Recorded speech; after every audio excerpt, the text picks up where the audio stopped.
26th of April. We're going to be talking about is the 28th today. I'm recording this a bit late, and we're going to be going over what trade we took, only one, no plural, and we're going to be looking at what data also came out because there's a lot of data on the Friday, the 26th of May, and see what actually happened in the markets. So on screen you can see Friday 26th of May here. We can see that in the UK, retail sales month on month, retail sales year on year, all came out at 7 a.m. along with some ex-fuel retail sales month on month and without fuel year on year.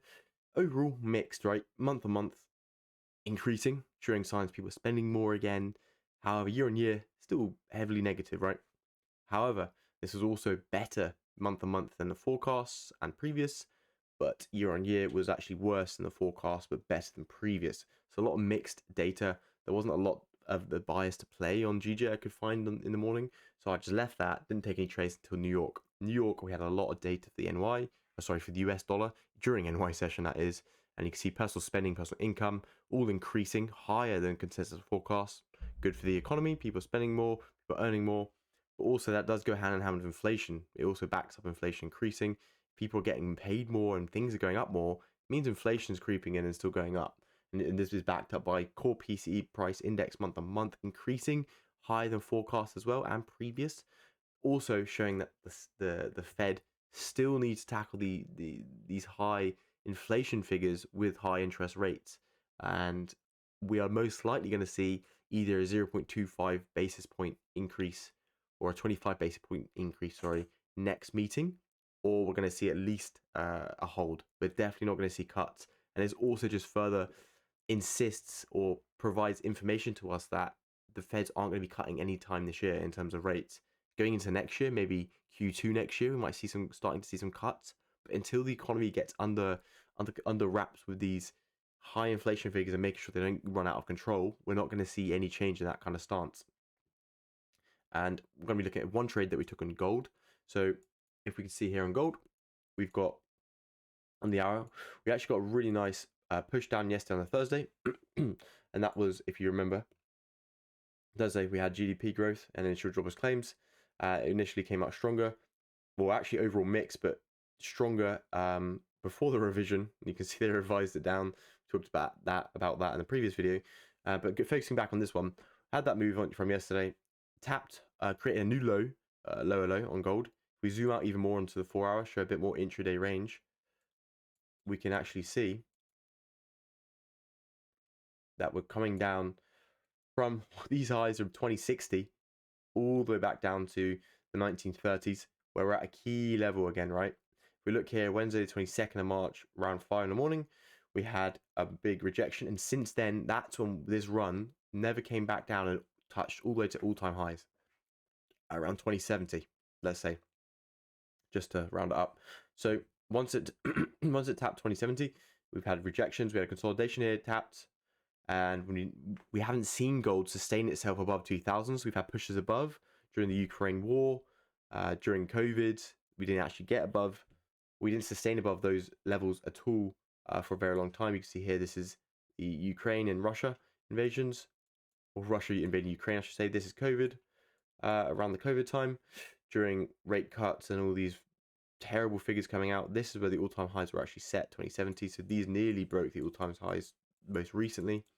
So if we scroll back, we can see a push up, and then we had continuations down now, retesting these better high time frame buy areas to continue up.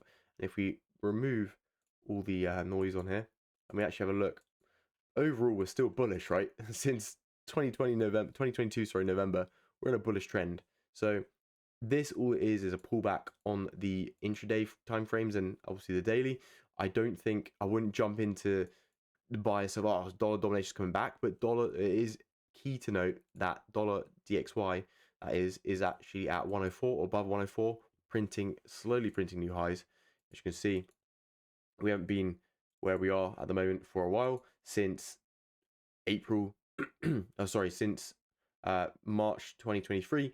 So we're actually reaching back into these levels, and more key levels are at 105. You can see let's just say 600, 700 roughly, and we were nowhere near where we were before last year with the most extreme rate hike we've seen from the Feds, and printing nearly a 115 on the dollar, which is why we saw gold pull back so harshly previously.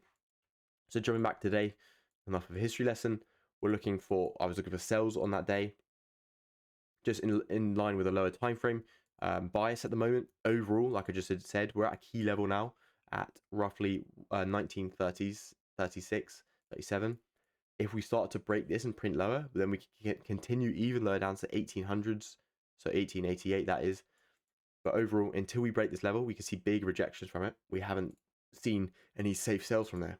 So what I was looking for was playing the data, playing that bias, and looking for some sells from key levels. If we hop the key levels back on and we hop down to the 1 hour, had a nice pullback, around 50% correction of this, or even a bit more, 50% correction of this previous move from Thursday, and then reactions at the lows of the 1 hours. And then we had a continuation down. Data came out around here, this candle, push down. We had rejection, wick up, base, because this was a mixed data day. Wasn't all one-sided, wasn't all other-sided. It was just mixed. So what we got is a bit of a volatile response, rejection wicks, and then a pretty much a no candle, right? It's just a wick and a wick, pretty much. No movement in that price. And then we had a wick up. And this is where I saw potential. So I thought, right, if we are failing to break down, potentially price will go up, but we failed to sustain going up.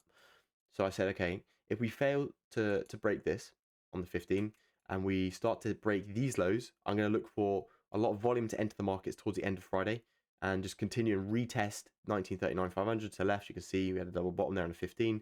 Just a quick trade in and out, right? Nothing crazy, and makes sense to the hour as well. The hour failed to break this a lot of times. Safe to have this TP there. From my previous video where I had a loss, where I had my TP here, or I didn't close my position at 1939 500 before, because I was anticipating the retest of this area, which we didn't get before. So learning from our mistakes, put my TP, nice solid 3 to 1, which I'll show the 1 minute on the market time frame. And we're just playing the bias of, right, quick sells from here down to here. Once we knew this broke and we understood that, okay, if the price does break this low here, breaks this key level, we're anticipating it to continue lower. And where's the most likely place to retest? Well, these 50-minute lows, which exactly tapped, or to play safe a bit by the key level.